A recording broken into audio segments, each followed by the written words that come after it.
आपके अंगों की तस्करी हॉस्पिटल में हो जाए बड़ी साठगांठ के साथ, और जिसमें ऐसे खुलासे हों कि डॉक्टर भी इन्वॉल्व, हॉस्पिटल भी इन्वॉल्व। सर ये क्या है? ये दिल दहलाने वाला है, दिल दहलाने वाला है। ये ठीक नहीं है। ऑफिशियली एक एजेंसी होती है जो अपनी बीवी से ऑन पेपर तलाक कराते हैं। एक यंग महिला से ऑन पेपर शादी होती है, वो एज वाइफ इंडिया आती है।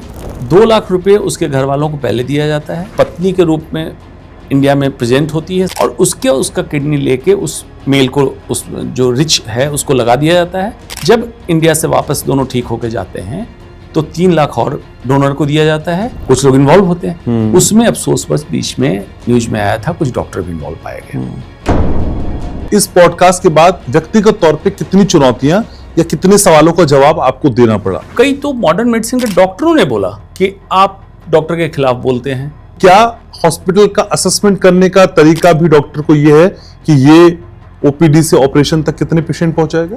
चल ढंग के सेंसिबल, एथिकल, क्रेडिबल डॉक्टर की कमी है। अनइंडिकेटेड ऑपरेशंस, अनइंडिकेटेड हार्ट में स्टेंट डालना, अनइंडिकेटेड बहुत सारी सर्जरीज करना। पेशेंट रेफरल कमीशन, फला ऑर्गेनाइजेशन के डॉक्टर सब थे जो कमीशन लेके पुराने डॉक्टर को मरीज भेजते थे। आपका पेशेंट नहीं भी है इस दुनिया में तो भी वेंटिलेटर पे रख के हॉस्पिटल बिल बढ़ाते हैं और बनाते हैं, ऐसा होता है सर?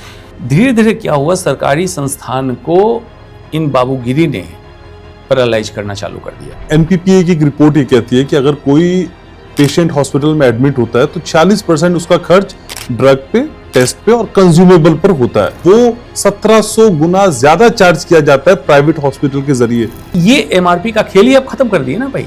एमआरपी में सीलिंग एक्ट लगा दीजिए, इससे ऊपर एमआरपी छाप ही नहीं सकते। ये तो गवर्नमेंट का हाथ में है। एनएसओ की एक रिपोर्ट है कि 7 गुना ज्यादा खर्चा सरकारी हॉस्पिटल की तुलना में प्राइवेट में होता है। उसको रन करने के लिए जो आईएएस अधिकारी रन कर रहा है, मंत्रालय मंत्रियों के जो चमचे घूम रहे हैं, सबका खर्चा अगर जोड़िएगा तो आज भी सरकारी अस्पताल पे पर पेशेंट एक्सपेंसेस प्राइवेट से ज्यादा है। डॉक्टर हो, पेशाब और टट्टी की बदबू आती है। एक पेशेंट का डायग्नोस किस लेवल पे असेस किया जाता है? उसकी बीमारी के हिसाब से या फिर उससे कितना लिया जा सकता है? लास्ट पॉडकास्ट में भी कहा था, अभी भी कह रहा हूं, अगर एमबीए टाइटोपी वाले ये डिसाइड करेंगे मरीज का इलाज कैसा हो, गलत हो जाएगा। उन पेशेंट्स को ज्यादा लूटने की गुंजाइश होती है जिनके पास इंश्योरेंस पॉलिसी होती है। इंश्योरेंस कंपनी कहती है 24 घंटे से कम के एडमिशन में हम रीइंबर्समेंट नहीं करेंगे। ये नियम क्यों बनाया है इंश्योरेंस कंपनी ने? आप तो कहते हैं इंटेंसिव केयर यूनिट है, लेकिन ये तो इनकम कलेक्शन यूनिट है। जरूरत भी नहीं होती तो भी आईसीयू में पेशेंट को डाल दिया जाता है। डॉक्टर हाथ रख के जो बताता था लोग मानते थे। आज तो सारी जांच करा के डॉक्टर बता रहे हैं, मान नहीं रहे। तो डॉक्टर को 4 कदम चलना होगा, पब्लिक को 1 कदम चलना है कि ये खंडर हो चुका है, इस इमारत को गिरा के एक नई इमारत बनाने की जरूरत। ये जो डॉक्टर भी समझने लगा कि हम बहुत बड़े तोप हो गए हैं, हम गॉड हो गए, हम गॉड नहीं है।